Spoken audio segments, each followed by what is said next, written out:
Yeah, it always is. It's always when you don't get the reward at the end of the day for your hard work. It's always really difficult, and so it should be for the players and the coaching staff who put a lot of effort in today. And we didn't get the ultimate result, but I think that looking forward, there was a lot to like out of today. We've just got to work on a number of things, and probably the one that stands out the most is just icing the game when you're in control. So we didn't do that well enough, and we knew what we were going to get from a really capable Geelong side, and they didn't disappoint us. When did you shell that last quarter? Just played a bit safer. You played with a lot of run and adventure for sort of 3 quarters, and then you just weren't taking as many risks and running as hard. Yeah, I think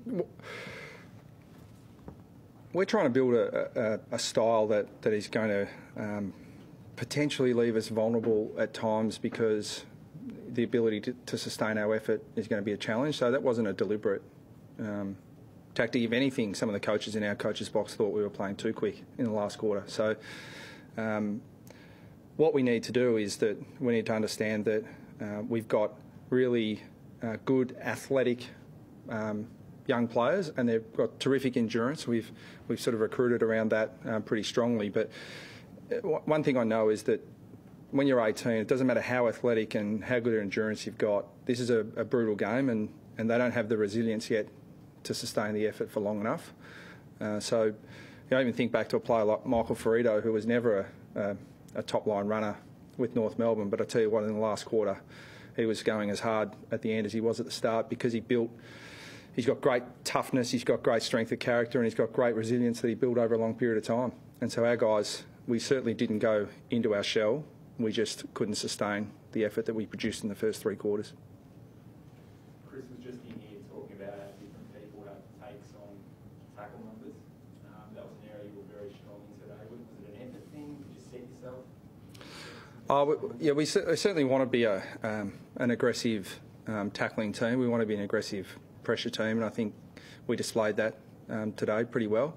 But I think he's got a point. If you're tackling a lot, you've got to ask yourself whether you're second to the ball too much. So, but I thought around the contest we were really good, and the things that we've got to clean up are really dominant in the ruck. I thought Braden Bruce emerged today. I mean, people probably thought through the JLT series that he emerged, but this is a different game, the AFL regular season, and he got his hand to the ball really well. But so I think we're roughly plus 33 or something in hit-outs and -3 in first possession. So you put that down to a little bit of synergy with Prusy. Our inside mids haven't played a lot of footy with Prusy, or do you put it down to Selwood and Dangerfield read the ball pretty much as well as anyone? So, but there was a lot to like. I thought the way that our young guys stood up against a really good opposition was pretty pleasing. Just on the aggression, probably a couple of guys went over the line. What would you say about that with Prusy? Or how hard an issue is it, given that Thompson's probably be up for an elbow, and obviously Prusy crashed into the third one? Yeah, well, we'll address those things when they come up, but this game is a split-second game. You've got decisions to make. We want players to attack the ball with aggression, but we want them to attack the ball.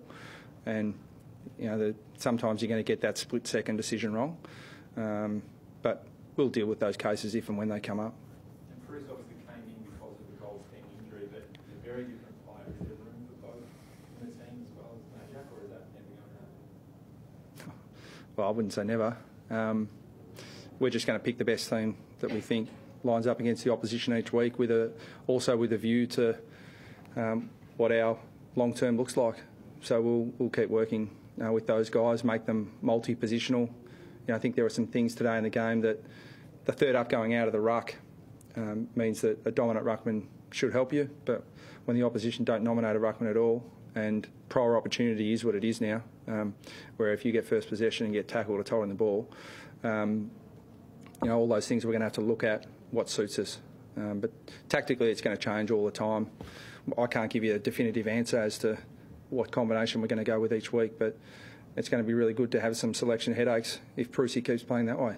Did that happen a lot, them not nominating someone at all? It happened a little bit, yeah, but I can only see what's happening from a fair distance. I can't hear the voices and whether they are nominating or not. But I mean, that's a tactic that is fair enough.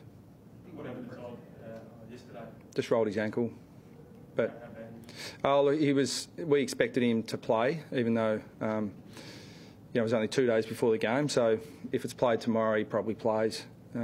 So yeah, really close. But when you've got a 100% fit Braden Bruce and Goldie's a bit sore, then it's a pretty easy decision.